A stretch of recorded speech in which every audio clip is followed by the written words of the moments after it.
गुरुर्ब्रह्मा गुरुर्विष्णू गुरुर्देव महेश्वर गुरुर्साक्षात् परब्रह्म तस्मै श्री गुरुवे नमः.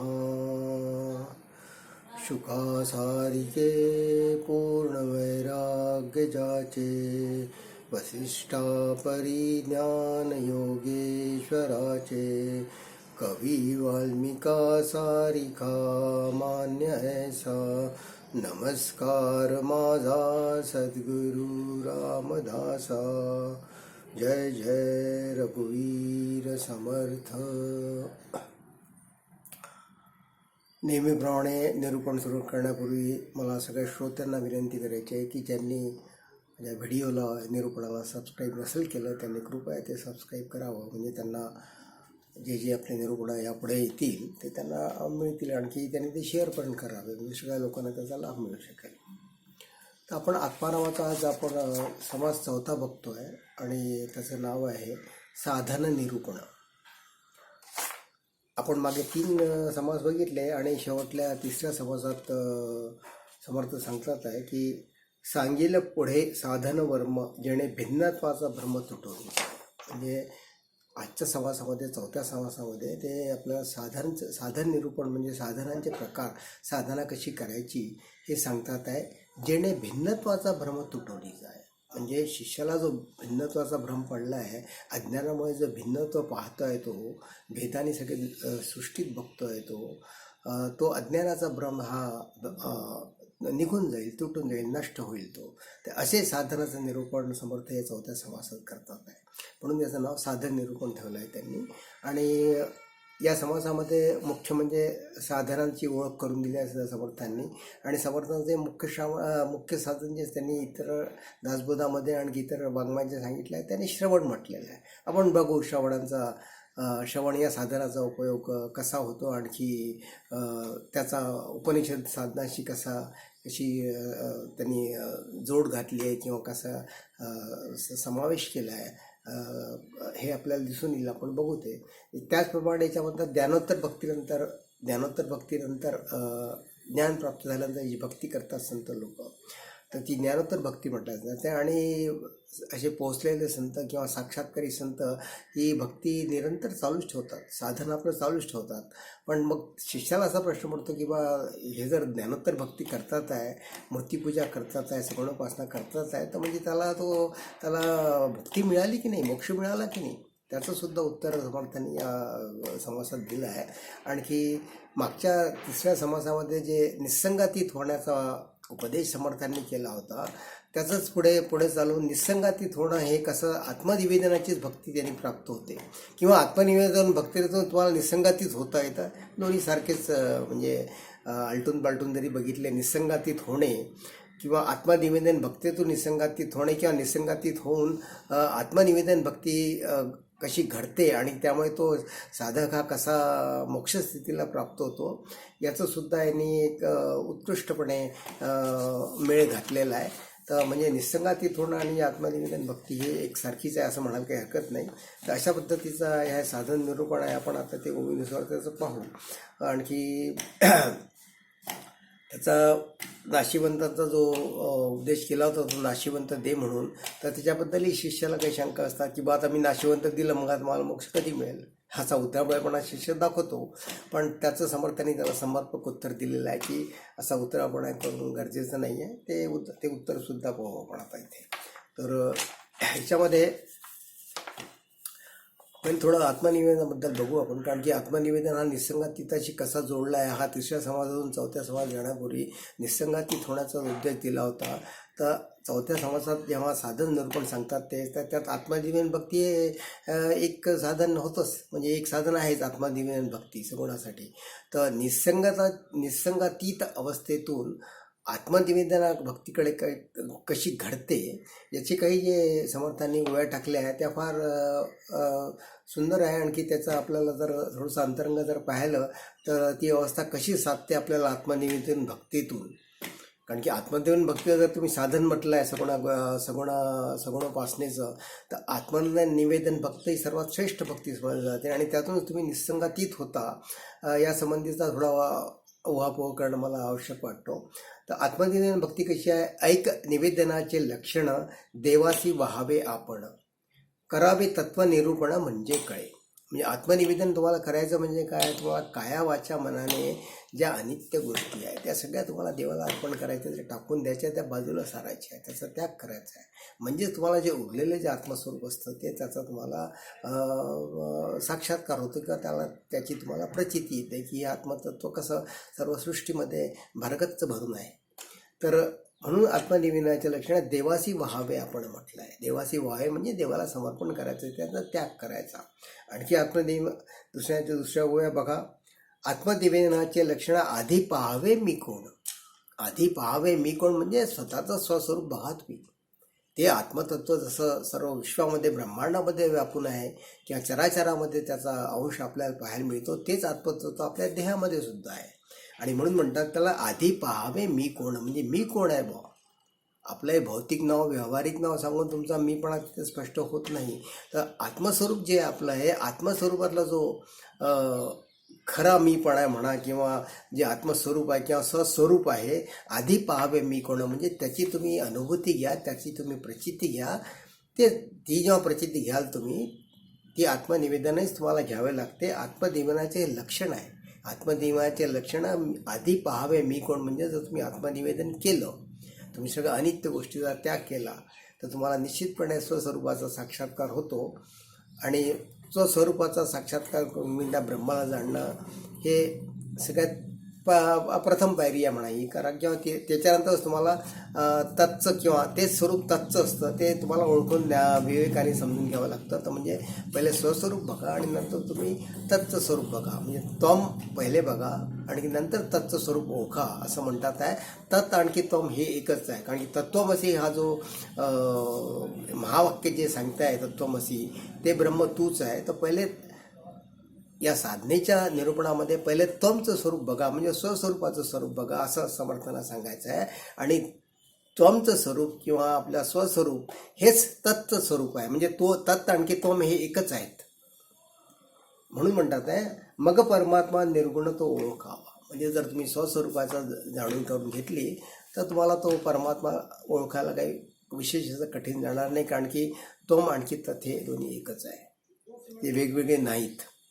आत्मनिवेदनाचे अंती जे का घडेल अभेद भक्ती. आता हे सांगतात आहे आत्मनिवेदन जर केलं त्याच्या आत्मनिवेदनाच्या अंती तुम्हाला एक अभेद भक्तीची तुम्हाला म्हणजे आपोआपच घडत जाते ती. कारण तुम्ही जेव्हा सगळ्या गोष्टीचा त्याग करता किंवा सगळ्या गोष्टीचा अनित्य गोष्टीचा जेव्हा तुम्ही देवाला वाहता किंवा अर्पण करता किंवा त्याचा त्याग करता, तर त्याच्यामुळेच जे का घडेल अभेद भक्ती म्हणजे तुमची भेदाची दृष्टी जी आहे ती भेदाची दृष्टी तिथे निरसन पावते, भेदाची दृष्टी लोप होते तिथे आणि त्यातून अभेद भक्ती घडत जाते ती.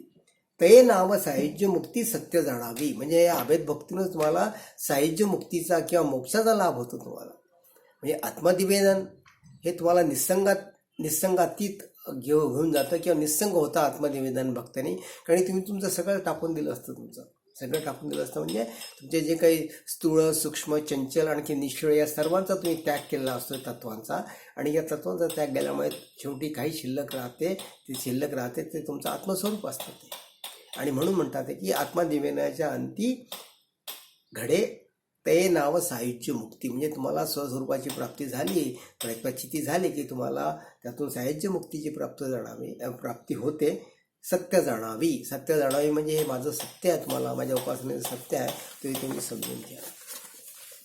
आता जी साधने सांगितली आहे, आता आपण चौथ्या समासाला सुरुवात करू. जे साधन निरूपण त्याचं नाव आहे, शीर्षक आहेत. त्यातला पहिली ओळी सांगते, जे सकळ साधनांचे सार जेणे पावीचे पहिलं पार, जेणे साधने अपार साधक ते सिद्ध झाले. म्हणजे सगळ्या साधनांचं सार समर्थ आपल्या इथे सांगतात आहे. सगळ्या साधनांचं सार कुठलं आहे ते पुढे येईलच, पण त्याला समर्थांनी श्रवण या शब्दाने संज्ञा दिली आहे, शब्द दिला आहे की श्रवण हे सगळ्यात श्रेष्ठ साधन आहे असं समर्थ सांगतच आहे. पण तत्पूर्वी हे साधनांचे सार जेव्हा म्हणतात आहे ते इतर साधनं कुठली सांगितली आहे बा, त्याचा थोडासा आढावा घेणं मला जरुरी वाटतं. कारण की साधनांचं सार होतात तर इतर साधनंसुद्धा आपल्याला जे उपनिषदामध्ये सांगितली आहे तीसुद्धा आपल्याला जाणून घ्यायला पाहिजे आणि ती महत्त्वाची साधनं आहे. आणखी श्रवण हे साधनसुद्धा ते साधनांचे सार म्हटलं आहे. साधनांचं सार म्हणजे त्या इतर साधनामधूनच त्यांनी श्रवण हे साधन निवडलेलं आहे की त्याचा उल्लेख उपनिषदामध्ये केलेल्या साधनामध्ये किंवा गीतेमध्ये केलेल्या साधनामध्ये निश्चितपणे आढळतो. आणखी ते साधनांचं सारच आपल्याला समर्थ इथे सांगतो. जेणे पावीचे पहिलं पार, म्हणजे हे जर साधन तुम्ही केलं तर तुम्ही पहिलं पार म्हणजे भावसागरातून तुम्ही दुसऱ्या तरी जाल, मोक्षाच्या तरी पोचाल. जर सध्या तुमची जी माया नदी जी मध्ये वाहत आहे आणि तुम्ही आयलं तिडी उभे आहात तुम्ही, तर तुम्हाला भावसागर पार करण्याकरता जे साधन पाहिजे, जे नाव पाहिजे, ते नाव हे श्रवण हे साधन आहे. आणि या साधनाद्वारे तुम्ही दुसऱ्या तरी पोचाल तुम्ही, म्हणजेच मुक्तीला पोचाल, सायुज्य मुक्ती तुम्हाला प्राप्त होईल. जेणे साधने अपार साधक ते सिद्ध झाले. जेणे साधने अपार म्हणजे हे साधन असं आहे की अनेक लोकांनी साधने उपयोगात आणला आहे की या साधनाद्वारे त्यांनी आपली मुक्ती मिळवली आहे किंवा त्यांना ईश्वराचा साक्षात्कार झाला आहे. साधने अपार साधक ते सिद्ध झाले म्हणजे असे साधक पुरुष, ऋषीमुनी पुरुष हे सगळे हे साधनाचा उपयोगाद्वारे या साधनाने सिद्ध पुरुष झाले असं त्यांना सांगायचं आहे. तर आता इतर जे साध्य आहे आपण त्याचा थोडासा आढावा घेऊ. थोडंसं आपलं म्हणजे विषयांतर होतं आहे, पण ते विषयांतर फार महत्त्वाचं आहे कारण की साधन निरूपणाला ते साध्यच आहे असं माझं मत आहे त्यात. तर त्यातलं जे पहिले जे साधन सांगतात आहे तर ते साधन जे उपनिषदामध्ये सांगितलं आहे ते उपनिषदामध्ये सांगितलेलं साधन हे, तर तुम्ही जर त्याचा उपनिषदाचा सार काढला तर तुम्हाला दिसेल की त्यांनी ओमची साधना किंवा प्रणवाची साधना जी सांगितली जाते, हे ओम आणखी प्रणवाची साधना उपनिषदामध्ये तुम्हाला प्रत्येक श्लोकामध्ये किंवा प्रत्येक उपनिषदामध्ये ती ओमची साधना त्यावेळेस ऋषीमुनींनी केली असं तुमच्या लक्षात येईल तुमचं. आणि ओम आणखी प्रणवाची साधने ओमित्यकार्य अक्षर गीता पण सांगते ते तुम्हाला. तर ही साधना ओमित्यकार्य अक्षर म्हणजे ओमची साधना, ओम हरिओम तत्सत म्हणा किंवा हे जे तुम्हाला ऋषीमुनींनी मंत्र दिलेले आहे या मंत्रामध्ये ओम आणखी प्रणवाची साधना अगदी स्पष्टपणे आणखी रूढ झालेली असं आपल्याला दिसून पडते. त्याच्यानंतर आपण जर बघितला तर अष्टांगयोग जर बघितला, अष्टांगयोग आणि पतंजलीने सांगितलेला योग चित्त वृत्ती निरोध, पतंजलीचं एक सूत्र आहे योग चित्त वृत्ती निरोध. आणखी अष्टांगयोगामध्ये सुद्धा हे चित्तवृत्तीचा निरोध सांगितला आहे. तर हे दोन्ही म्हणून एक योग चित्तवृत्ती निरोध एक साधन म्हणतात तुम्हाला. तिथे या साधनामध्ये वृत्तीचा निरोध करायचा आहे तुम्हाला. वृत्ती म्हणजे कशी, आपल्या दोन वृत्ती आहेत. एक बहिर्गामी वृत्ती जी आपण बाहेर विषयामध्ये दृश्य विश्वामध्ये जी वृत्ती आपली आसक्त असते, व्यवहारामध्ये ती आसक्त असते, ती बहिर्गामी वृत्ती. या बहिर्गामी वृत्तीला तुम्हाला एक आळा घालायचा आहे किंवा ती वृत्ती अंतर्गत करायची आहे. आपल्याला अंतर्गत करायची म्हणजे बाह्य विषयात जे आपण रमतो त्या बाह्य विषयाला आपण न रमताना ती वृत्ती अंतर्गत करायची. म्हणजे आपले जे रोजचे व्यवहार जरी घेतले तुम्ही, रोजच्या व्यवहारामध्ये तुम्हाला असं दिसून येईल आपले बहुतांशी 95% जे तुमचे वृत्ती आहे किंवा बाहेरचे जे व्यवहार ते सगळे बहिर्गामी व्यवहार आहे तुमचे. आणि त्या बहिर्गामी व्यवहार असल्यामुळे बाह्य विषयामध्ये मग ते न्यूजपेपर रिडिंग असो, टी व्ही सिरियल असो, मोबाईल असो, तुमचा व्यवसाय असो, काही धंदा असो, ऑफिसची कामं असो, शेतीची कामं असो, हे सगळे बहिर्गामीची कामं आहे. याच्यामध्ये आपण जवळपास 95% किंवा 99% आपण त्याच्यामध्ये आसक्त झाले असतो. आणि तीच आपण साधनं रोज करत आपल्या कुटुंबाभोवती किंवा आपल्या आप्तजनाभोवती आपण ते नेहमी वागत असतो, सांगत असतो त्यावरती. आणि त्यामुळे तीच साधनं आपल्याला असं वाटतं की बहिर्गामीच वृत्ती आपल्या ठेवायला, म्हणजे आपण त्याची एक सवय पडली आपल्याला. पण हे म्हणतात इथे की योग चित्तवृत्ती निरोधामध्ये तुम्हाला ही जी बहिर्गामी वृत्ती आहे, ही बहिर्गामी वृत्ती तुम्हाला अंतर्गत करावं लागेल, आतमध्ये वळवावं लागेल. वृत्ती अंतर्गत करणं हा एक फार महत्त्वाची पायरी साधन निरूपणामध्ये सांगितली जाते. आणि अष्टांग योगामध्ये आणि योग चित्तवृत्तीमध्ये वृत्तीचा त्याग करा, बहिर्गामी वृत्तीचा त्याग करा किंवा तिच्यापासून अलिप्त व्हा तुम्ही. आणि त्या वृत्ती तुम्ही शक्य असेल जितके असेल तितके टाळा तुम्ही त्या वृत्ती. आणखी तुमच्या वृत्ती अंतर्गत करा. अंतर्गत साधण्यामध्ये तुम्हाला मी सांगितलं आहे की ध्यान, धारणा, समाधी, प्रत्याहार हे आपण अष्टांगातले आपण मागच्या निर्माणामध्ये बघितलं आहे की ध्यान, धारणा, समाधी हे अंतरंग पडतात साधनेची. तर ध्यान, धारणा, समाधी, प्रत्याहार हे अंतरंग आहे. आणखी आसन प्राणायाम, आणखी नियम हे तुमचे बहिर्गामी साधना म्हटली जाते किंवा बाहेरची साधना म्हटली जाते. तर साधना अंतर्गत जी करायची आहे तुम्हाला, ही ध्यानधारणा समाधी करायची आहे, म्हणून तुम्हाला वृत्ती अंतर्गत करणं फार आवश्यक आहे. हा या दोन याचा योगचित्त वृत्ती निरोधाचा किंवा अष्टांग योगामध्ये जे साधना सांगितले आहे त्या साधनाचा हा थोडा मतितार्थ आहे याच्यामध्ये. आणि ही शंकराचार्यांनी साधन चतुष्ट म्हटलं याला. शंकराचार्यांनी जी साधना सांगितली आहे त्याला साधन चतुष्ट म्हटलं आहे. आणि साधन चतुष्टमध्ये काय येतात? 4 गोष्टी येतात. चतुष्ट म्हणजे 4. कुठल्या 4 साधना सांगितल्या शंकरांनी? नित्य अनित्य वस्तू विवेक, ही पहिली साधना. नित्य अनित्य म्हणजे नित्य वस्तू कुठल्या, अनित्य वस्तू कुठली आहे? अनित्य वस्तू ही कालांतराने नाश पावते, ती अशाश्वत म्हणायला जाते ती. आणखी नित्य वस्तू जी आहे, नित्य वस्तू ही चिरकाट टिकून असते, तिला शाश्वत वस्तू म्हटलं जाते. तर नित्य अनित्य वस्तूंचा विवेक करा तुम्ही आणि त्यातून नित्य वस्तू निवडून घ्या आणि अनित्य वस्तूचा त्याग करा. हे साधना चतुष्टयचं पहिलं अंग आहे. दुसऱ्या अंगामध्ये म्हणतात इहामूत्र फल भोग विराग. इहामूत्र फल म्हणजे काय? आपण भूतलावर राहतो तर पृथ्वीवरचे जे भोग आहेत ते भोग, तसेच स्वर्गातले जे भोग असतात ते भोग, म्हणजे स्वर्गातले भोग आणखी पृथ्वीतले भोग या दोन्ही भोगांचा तुम्ही त्याग करा.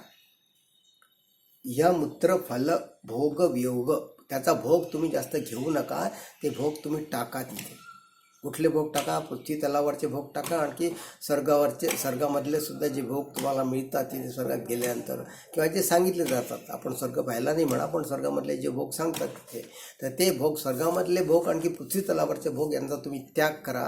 ही साधना चतुष्टाची दुसरी पायरी समजली जाते. तिसऱ्या पायरीमध्ये म्हणतात आहे समाधी षटकम संपत्ती.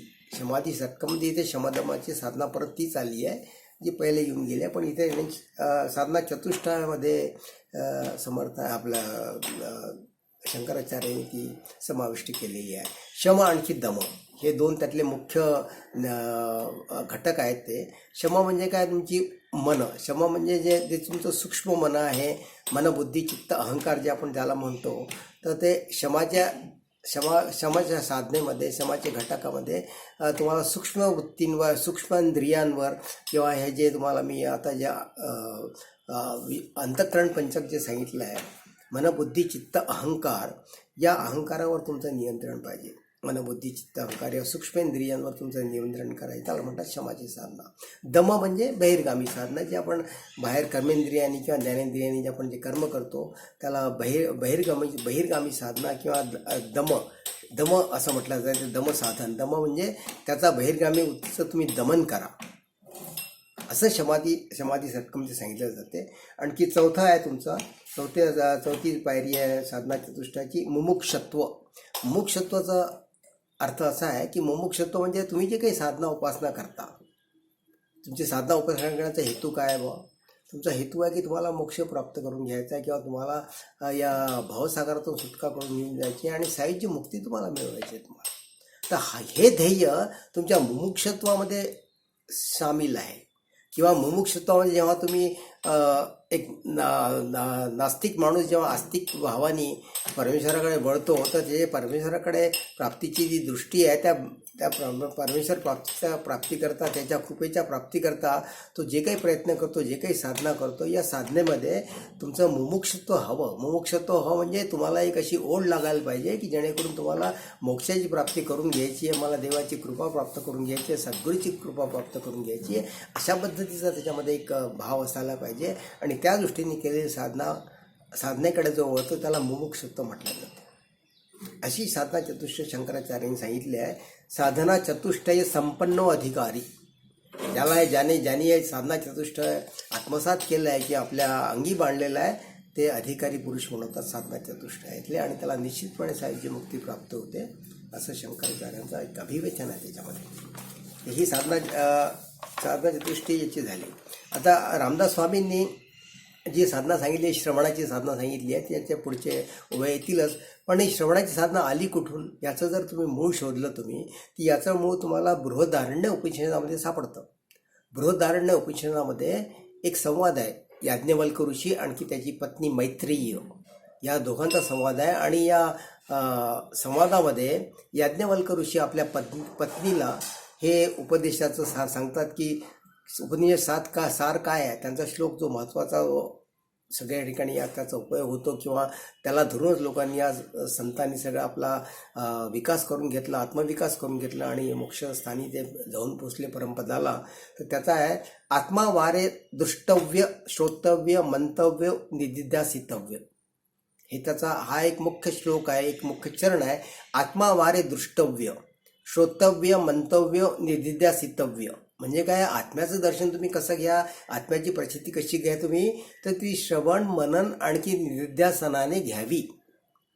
याचा अर्थ असा आहे की आत्माचा एक परमपद आहे किंवा आत्मतत्वाला जाणण्याचीच अनुभूती म्हणजे तुम्हाला परमेश्वराची परब्रह्माची प्राप्ती होते. तर त्या आत्मतत्वाला जाणण्याकरता, आत्म्याला जाणण्याकरता, आत्म्याचे दर्शन घेण्याकरता श्रवण मनन आणखी निध्यासनाने आत्म्याची प्राप्ती होते, असं या श्लोकाचा अर्थ आहे, असं या चरणाचा अर्थ आहे. आत्मा वा अरे दृष्टव्य श्रोतव्य मंतव्य निदिध्यासितव्य. तर याच्यामधला समर्थाने जे घेतलं आहे त्यांनी फक्त श्रवण शब्दाचा वापरला आहे. पण याचा अर्थ असा नाही होत की श्रवण शब्दाच्या मध्ये जे श्रवणाचं साधन समर्थाने श्रीमद दासबोधामध्ये वर्णन केलं आहे, सांगितलेलं आहे. तर श्रवणाचा अर्थामध्ये मनन आणखी निदिध्यास हे दोन्ही शब्द समाविष्ट आहे असं धरून चालायचं आपल्याला. म्हणजे असा त्याचा अर्थच होतो आहे. नुसतं श्रवण म्हटलं म्हणजे नुसतं श्रवण म्हणजे ऐकण्याचीच क्रिया करायची असं नाही आहे. त्याच्याबरोबर चिंतन मनन आणखी निजध्यास लागायला पाहिजे. तुम्हाला निजध्यास लागला पाहिजे म्हणजे तुम्हाला तो सतत ध्यास लागायला पाहिजे की मला या आत्मस्वरूप काय जाणून घ्यायचं आहे. तर ते असा ध्यास जेव्हा लागतो त्याला निजध्यास म्हणतात. किंवा जेव्हा साधक हा जेव्हा आपली साधना करत असतो त्या साधनेमध्ये त्याला एक ध्यास लागला असतो की मला मुक्तीप्राप्ती करून घ्यायची आहे, मला स्वरूपाचं दर्शन करून घ्यायचं आहे, भावसागर मला पार करायचा आहे. तर हा जो ध्यास आहे त्याला लागलेला हा ध्यास त्याचा निज स्वरूपाचा ध्यास आहे. कारण की पहिले आपण आपलं स्वरूप पहा असं समर्थ सांगतात आहे. पहिले आपलं निज स्वरूप जे आहे, निज स्वरूप स्वस्वरूप जे आहे त्याला तुम्ही ओळखा आणि नंतर तो परमात्मा ओळखा किंवा परमेश्वर ओळखा. तर कारण की आपण असं का म्हणतो की त्यातला पहिले ओळखा किंवा स्वस्वरूप पहिले ओळखा का म्हणतात, कारण की ते तुमच्या जवळ एकदम. तुम्हाला दूरची वस्तू दाखवण्यापेक्षा जर तुमची जवळची वस्तू जर दाखवली तर तुम्हाला निश्चितपणे लक्षात येईल की स्वस्वरूप तर माझ्या जवळच आहे, माझ्या हृदयातच आहे. मनुष्य देहाला जे श्रेष्ठ म्हटलं आहे आणि मनुष्य जो साधन करतो या साधनाद्वारे त्याला स्वस्वरूपाची प्राप्ती होते. म्हणून नरदेह हा श्रेष्ठ समजला जातो आणि देहामध्येच ते आत्मतत्व असल्यामुळे तुम्ही देहातील आत्मतत्व पहिले ओळखा, तुमचा स्वस्वरूप ओळखा, ब्रह्मचैतन्य ओळखा. तोच अंश तुमचा विश्वरूपाने विश्वत्वामध्ये किंवा सगळ्या ब्रह्मांडामध्ये भरलेला आहे. म्हणून मग तुम्ही जर स्वस्वरूपाला जर पहिले ओळखलं तर तुम्हाला तत्ला ओळखायला किंवा त्या परमेश्वराला ओळखायला तुम्हाला काही विशेष जड जाणार नाही. म्हणजे किंवा याची त्वमची प्रतीची तत्ची प्रतीची असं म्हटलं तरी चालेल. पण तर तुम्हाला त्यातला जो फरक आहे तो तुम्हाला फरक काढावा लागेल किंवा तो फरक समजून घ्यावा लागेल की त्वम हे कसं तत् आहे हे तुम्हाला समजून घ्यावं लागेल. कारण की हीच एक ब्रह्मैक्याची साधना म्हटली जाते. तत् आणखी तम एक आहे, तत्वमसी. तत्वमसी म्हणजे तत् म्हणजे तो परमेश्वर, ते तू आहेस. तत् हे त्वम आहेत, पण तत् आणखी त्वम हे एकच असल्यामुळे